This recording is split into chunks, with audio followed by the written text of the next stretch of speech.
જય શ્રી કૃષ્ણ વિદ્યાર્થી મિત્રો. પાઠ 11 ખેતી. બરાબર.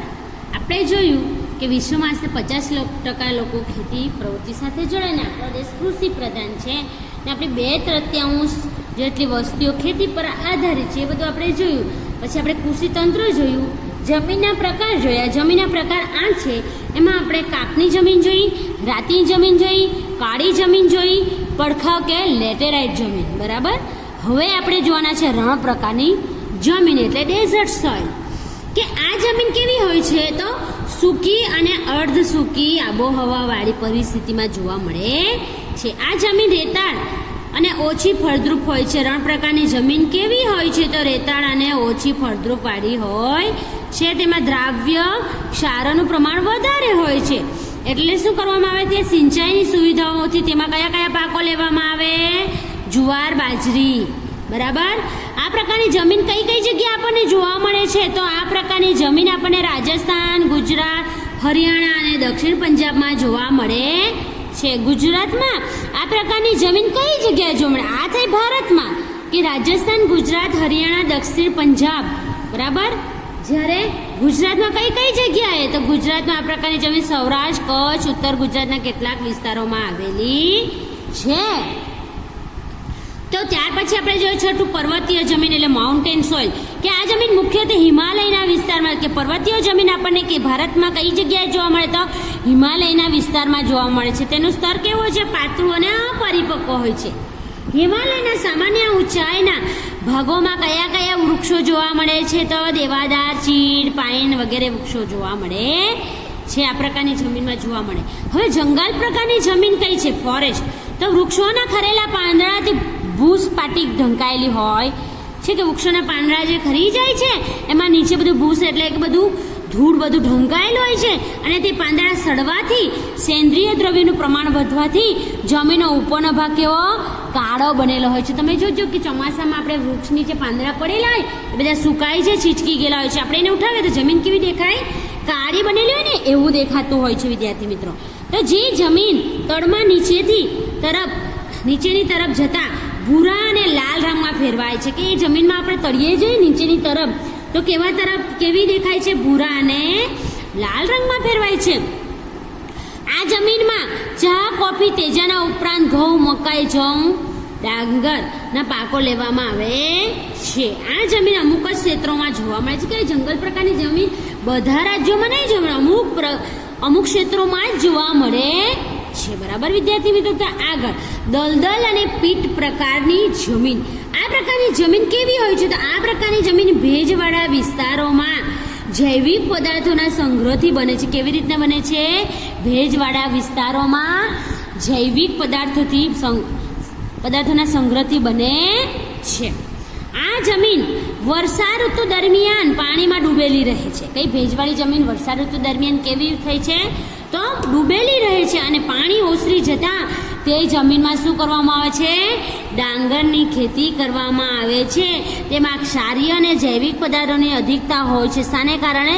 કારણ કે મોટે ભાગે તમે જોજો કે જમીન પર ઉપરથી પાણી ધસમસનો પ્રવાહ હોય તો વરસાદનું પાણી જે જતું હોય એમાં બધું કે જે જમીનમાં બધા ક્ષારો હોય, જૈવિક પદાર્થો હોય તે બધા સાથે ચાલી જાય છે પાણી સાથે. બરાબર. પાણી સાથે તો પછી તે જે જ્યાં ભેગું થાય પાણી ત્યાં જ થવાનું ને બધું ભેગું તો એ જમીનમાં પછી પાણી સુકાઈ જાય ત્યાં ડાંગરનો પાક લેવા એટલે એ જમીન કેવી છે? ક્ષારીય અને જૈવિક પદાર્થોથી અધિક હોય છે. એટલે આ જમીન જે તે ક્ષેત્રમાં અત્યંત મર્યાદિત વિસ્તારમાં જોવા મળે કે બધે કંઈ પાણીનો સંગ્રહ નહીં થયા કરતો એટલે અમુક મર્યાદિત વિસ્તારોમાં જ એ પણ જોવા મળે છે.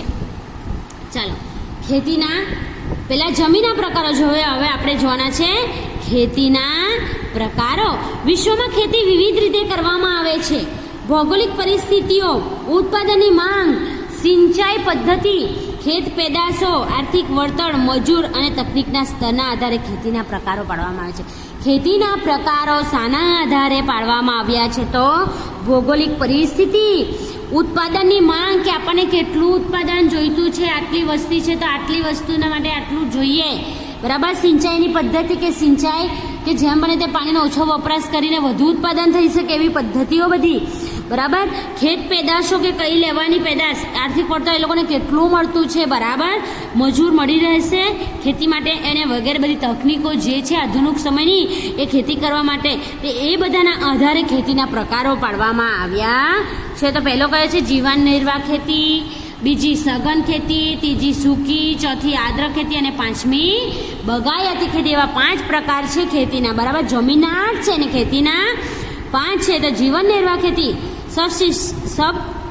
સબસિસ્ટન્સ ફાર્મિંગ એટલે ખેડૂતની આર્થિક સ્થિતિ પ્રમાણમાં નબળી હોય છે.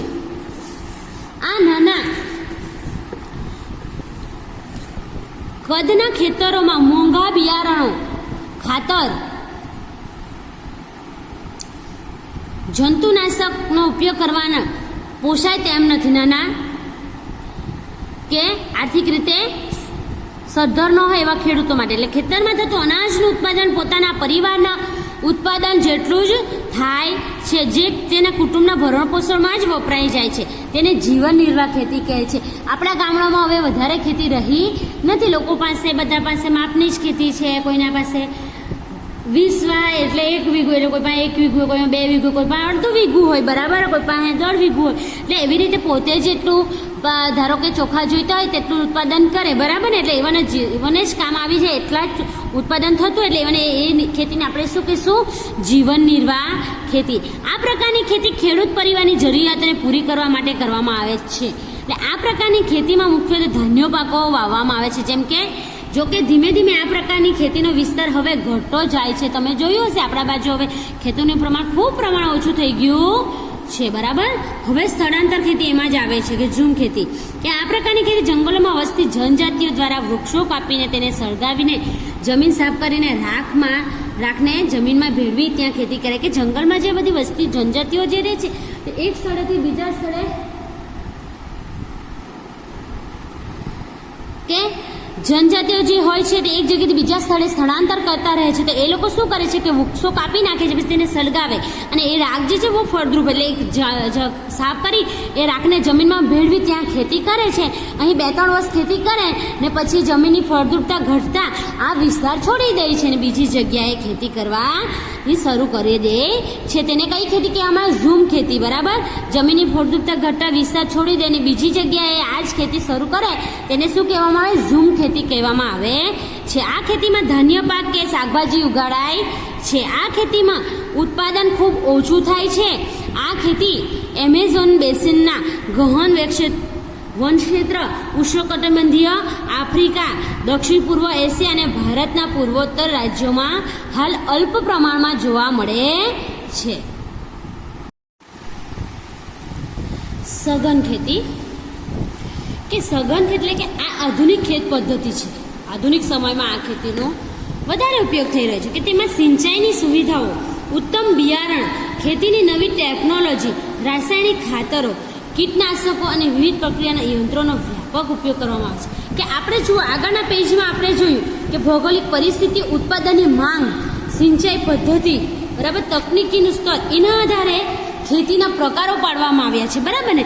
તો આ બધી વસ્તુઓ કે ઉત્પાદનનું પ્રમાણ કે તે સમયે આપણને કઈ વસ્તુનું વધારે માંગ છે, બરાબર, તેને ધ્યાનમાં રાખીને પછી સિંચાઈની સુવિધા કે કયા વિસ્તારમાં કેટલી સિંચાઈ સુવિધાઓ છે, નવી ટેકનોલોજીનો ઉપયોગ કરીને આપણે કેટલું ઉત્પાદન કરી શકીએ, રાસાયણિક ખાતરનો ઉપયોગ કરી શકીએ, પછી આ કીટનાશકો જે દવાઓ આવે એ આપણને કયા પ્રમાણમાં મળે ને કેટલી મળે એ બધાના ધ્યાનમાં રાખીને એનો ઉપયોગ કરવામાં આવે છે. કે આ પ્રકારે ખેતી થતીને સઘન ખેતી કહે છે. કે સઘન ખેતી કોને કહેવામાં આવે? તો સિંચાઈની સુવિધાઓ, ઉત્તમ બિયારણ, ખેતીની નવી ટેકનોલોજી, રાસાયણિક ખાતરો, કીટનાશકો, વિવિધ પ્રક્રિયાઓ, યંત્રોનો વ્યાપક ઉપયોગ કરવામાં આવે તેને આપણે શું કહીશું?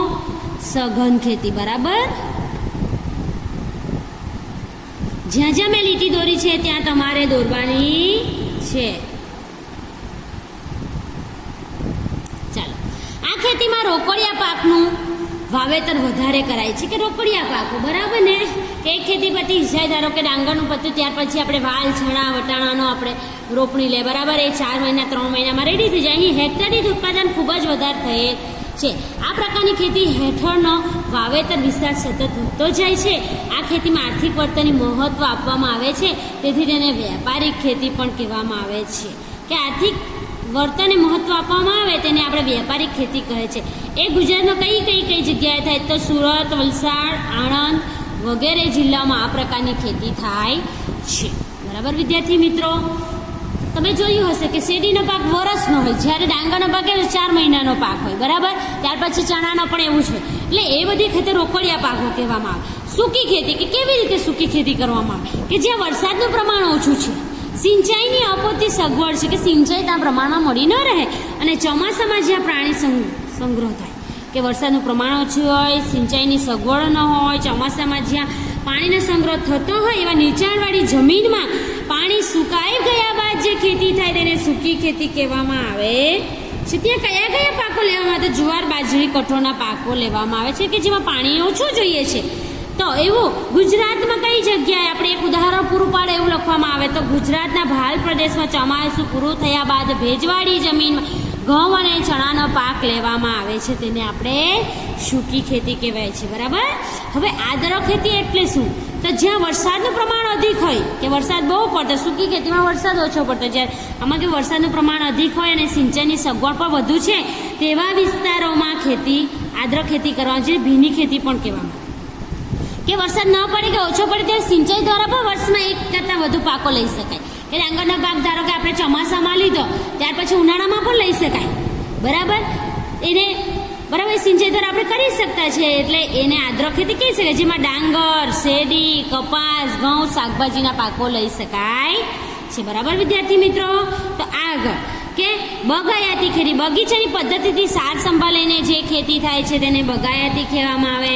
એમાં એકવાર વાવણી કર્યા બાદ વર્ષો સુધીથી ચોક્કસ ઋતુમાં 12 માસ ઉત્પાદન આપે એવા પાકો બગાયતી પાકોમાં થાય છે. પાકો બગાયતી પાકો કહેવાય છે. એમાં રબર, ચા, કોફી, કોકો ઉપરાંત સફરજન, કેરી, સંતરા, દ્રાક્ષ, આમળા, લીંબુ, જામફળ, બોર, ખારેક વગેરે ફળોનો ખૂબ જ માવજત સાથે ખેતી કરાય છે. તમે જોયું હશે ગ્રીન હાઉસ ટાઈપની બગાયતી ખેતી. બરાબર, નાના છોડો રોપવામાં આવે અને પછી 12 માસ તેનું ઉત્પાદન કરવામાં આવે. તો તે કયા પાકો તો આપણે અહીંયા જોયા. બરાબર, ચા, કોફી, નાળિયેર, કેરી, સંતરા, દ્રાક્ષ, આમળા, લીંબુ, જામફળ, ખારેક, બોર, બરાબર, એ બધા પાકો છે બગાયતી પાકો તરીકે ઓળખાય છે. બરાબર, હવે આપણે મુખ્ય પાકો આગળના વિડીયોમાં ભણીશું. બરાબર ને વિદ્યાર્થી મિત્રો, તો અહીંયા કોષ્ટક આપ્યો છે કે તમારા ગામમાં થતા પાકો તો કયા થાય? આપણે ડાંગર થાય, બરાબર, એ ચણા થાય, વાલ થાય, બીજું શું શેરડી થાય ને થોડા શાકભાજી અમુક થાય તે અહીંયા નોંધવાનું છે. બરાબર વિદ્યાર્થી મિત્રો, તો સૌને જય શ્રી કૃષ્ણ.